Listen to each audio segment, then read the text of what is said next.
Good morning everyone and welcome to my channel. तो आज मैं आपको चैनल में पढ़ाऊंगी हिस्ट्री सब्जेक्ट। तो हिस्ट्री सब्जेक्ट में हम स्टार्टिंग से लेकर एंड तक पढ़ेंगे कि फर्स्ट ईयर में क्या होता है, सेकंड में, थर्ड में। तो हम असेंडिंग से लेकर डिसेंडिंग तक पढ़ेंगे। तो सबसे पहले जो सिविलाइजेशन थी वो इंडस वैली सिविलाइजेशन थी। तो इंडस वैली सिविलाइजेशन जो थी वो हमारी 2500 to 1750 BC के बीच में थी। देन उसके बाद वैदिक पीरियड था जो कि हमारा 1500 to 1000 BC के बीच में था। देन उसके बाद वैदिक पीरियड के अंदर वैदिक लिटरेचर आता है, पॉलिटिकल ऑर्गेनाइजेशन आता है, social life, economic condition, religion. फिर उसके बाद लेटर वैदिक पीरियड जो कि बाद में लेटर वैदिक पीरियड होता है, ये तो था अर्ली, ठीक है। उसके बाद उसके अंदर ये होता है political organisation, economic condition, social life and religion. Then उसके बाद द वैदिक पीरियड के बाद आता है हमारा जैनिज्म एंड बुद्धिज्म। तो जैनिज्म ये था 540 to 468 BC के बीच में। देन उसके बाद आता है बुद्धिज्म था हमारा 563 to 483 BC के बीच में।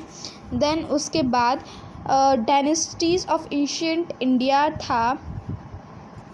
देन उसके बाद था हमारा मयूरन एम्पायर जो कि था हमारा 322 to 229 BC के बीच में। देन उसके बाद था बिंदुसारा जो कि हमारा था 298 to 273 BC के बीच में। देन था अशोका जो था हमारा 273 to 232 BC के बीच में। देन उसके बाद आता है हमारा गुप्ता पीरियड के अंदर जैसे ये चंद्रगुप्त मौर्य, फिर उनके बेटे समुद्रगुप्त मौर्य, उनके बेटे चंद्रगुप्त मौर्य 2, फिर जो उनके सक्सेसर्स थे वो। उसके बाद फिर आता है हमारा मिडेवल पीरियड, ये था हमारा हिस्ट्री पीरियड। अब मिडेवल पीरियड जो बीच में था, मिडेवल पीरियड में सल्तनत पीरियड था, तब सारे सल्तनत आए थे। तो उसमें स्लेव डायनेस्टी थी, कुतुबुद्दीन ऐबक था, फिर उसके बाद था हमारा इल्तुतमिश, फिर था राजिया, फिर था बलबन, फिर ऐसे करके ये सब थे। फिर उसके बाद आती है हमारी खिलजी डायनेस्टी जिसमें अलाउद्दीन खिलजी था। उसके बाद तुगलक डायनेस्टी, फिर उसके बाद सैयद डायनेस्टी, फिर उसके बाद आती है हमारी लोही डायनेस्टी। फिर आता है मुग़ल एम्पायर जिसमें था बाबर, हुमायूं, शेर खान सूरी, देन अकबर, जहांगीर, शाहजहाँ, औरंगज़ेब।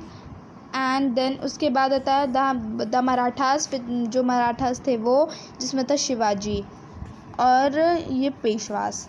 उसके बाद आता है हमारा मॉडर्न पीरियड। तो मॉडर्न इंडिया में पोर्टुगीज़ आए थे, पोर्टुगीज़ जो डच थे, फिर डेन्स थे, इंग्लिश थे, फिर उसके बाद थे वो फ्रेंच।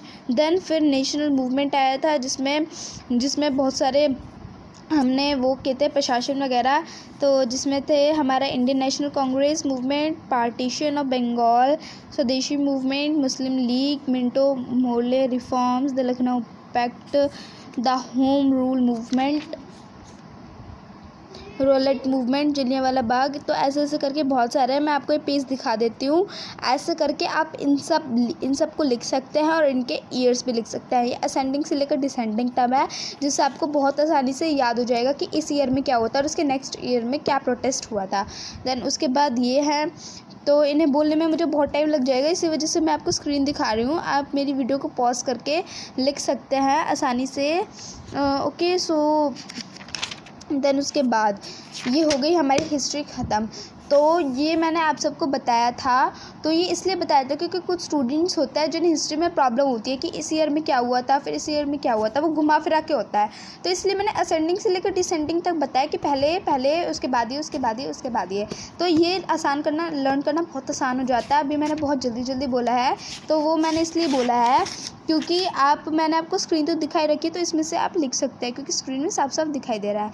अगर आपको मेरी वीडियो पसंद आई हो तो प्लीज़ इसे लाइक करना, शेयर करना, सब्सक्राइब करना। और पहले मैं आपको बता दूं कि ये बुक कौन सी है। ये बुक है मेरी सैनिक स्कूल की बुक जो कि है 6th क्लास की। इसके अंदर बहुत सारी चीज़ें दे रखी हैं। अगर आप ये खरीद सकते हो तो खरीद लीजिए, और अगर आप इसे नहीं खरीद सकते तो उसके लिए वीडियो है, उस वीडियो के अंदर आप ये सब देख सकते हैं।